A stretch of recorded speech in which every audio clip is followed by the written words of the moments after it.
2025 December 24 ബുധൻ. Malayala Manorama. Pocket മണിക്ക് ഇനി UPI സർക്കിൾ. ഒരാളുടെ അക്കൗണ്ടിലുള്ള നിശ്ചിത തുക മറ്റൊരാൾക്ക് UPI വഴി ഉപയോഗിക്കാം. രക്ഷിതാക്കളുടെ ബാങ്ക് അക്കൗണ്ട് ഉപയോഗിച്ച് കുട്ടികൾക്ക് സ്വന്തം ഫോണിൽ പണമിടപാട് നടത്താനുള്ള UPI സർക്കിൾ ഫീച്ചർ ഗൂഗിൾ പേ അടക്കമുള്ള ആപ്പുകളിൽ പൂർണ്ണതോതിൽ ലഭ്യമായി. കുട്ടികൾക്കു മാത്രമുള്ളതല്ല ഈ സംവിധാനം.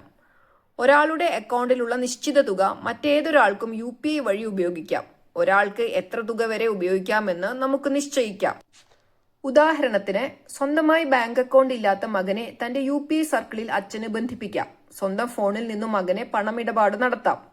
2 തരത്തിലാണ് പേയ്മെന്റുകൾ. ആദ്യത്തെ രീതി അനുസരിച്ച് മകൻ നടത്തുന്ന ഓരോ പണമിടപാടിനും അച്ഛൻ അംഗീകാരം നൽകണം. ഉദാഹരണത്തിന്, മകൻ കടയിൽ പോയി UPI വഴി 200 രൂപ നൽകാൻ ശ്രമിച്ചാൽ അച്ഛന് സ്വന്തം ഫോണിൽ പേയ്മെന്റ് റിക്വസ്റ്റ് ലഭിക്കും. അദ്ദേഹം പിൻ ടൈപ്പ് ചെയ്താലേ ഇടപാട് നടക്കൂ. രണ്ടാമത്തെ രീതിയെങ്കിൽ ഓരോ തവണയും ഇടപാട് അംഗീകരിക്കേണ്ടതില്ല.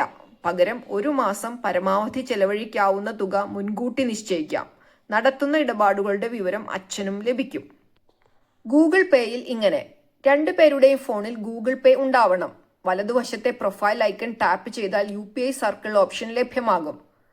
യു പേ ഫോർ എന്നതിനു താഴെയുള്ള add people to your UPI circle option എടുക്കുക. ചേർക്കേണ്ട വ്യക്തിയുടെ നമ്പർ തിരഞ്ഞെടുക്കുക.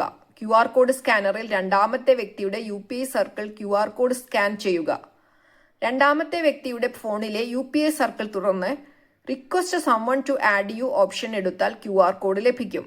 അപ്രൂവ് എവരി പേയ്മെന്റ് നൽകിയാൽ ഓരോ തവണയും രണ്ടാമത്തെ വ്യക്തി നടത്തുന്ന ഇടപാടുകൾ അപ്രൂവ് ചെയ്യണം.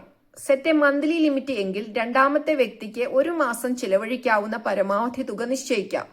പ്രതിമാസ ലിമിറ്റ് നിശ്ചയിച്ച ശേഷം രണ്ടാമത്തെ വ്യക്തിയുമായുള്ള ബന്ധം തിരഞ്ഞെടുക്കുക. ആ വ്യക്തിയുടെ ഒരു ID നമ്പറും നൽകണം. ഇതോടെ രണ്ടാമത്തെ വ്യക്തി അദ്ദേഹത്തിന് ലഭിക്കുന്ന ഇൻവൈറ്റ് 30 മിനിറ്റിനുള്ളിൽ അപ്രൂവ് ചെയ്യുക. ഒരു സമയം 5 പേരെ ഇത്തരത്തിൽ ചേർക്കാം. രണ്ടാമത്തെ വ്യക്തി പേയ്മെന്റ് നടത്തുമ്പോൾ ബാങ്ക് അക്കൗണ്ടിന് പകരം UPI സർക്കിളിൽ ഒന്നാമത്തെ വ്യക്തിയെ തിരഞ്ഞെടുത്ത് ഇടപാട് നടത്താം. ഒന്നാമത്തെ വ്യക്തിക്ക് എപ്പോൾ വേണമെങ്കിലും രണ്ടാമത്തെ വ്യക്തിയെ ഒഴിവാക്കാം. പ്രതിമാസ പരിധിക്ക് പകരം അപ്രൂവ് എവരി പേയ്മെന്റ് ഓപ്ഷൻ ആണെങ്കിൽ രണ്ടാമത്തെ വ്യക്തി പണമിടപാട് നടത്തുമ്പോൾ ഒന്നാമത്തെ വ്യക്തിക്ക് റിക്വസ്റ്റ് ലഭിക്കും. ഇത് 10 മിനിറ്റിനകം അപ്രൂവ് ചെയ്യണം.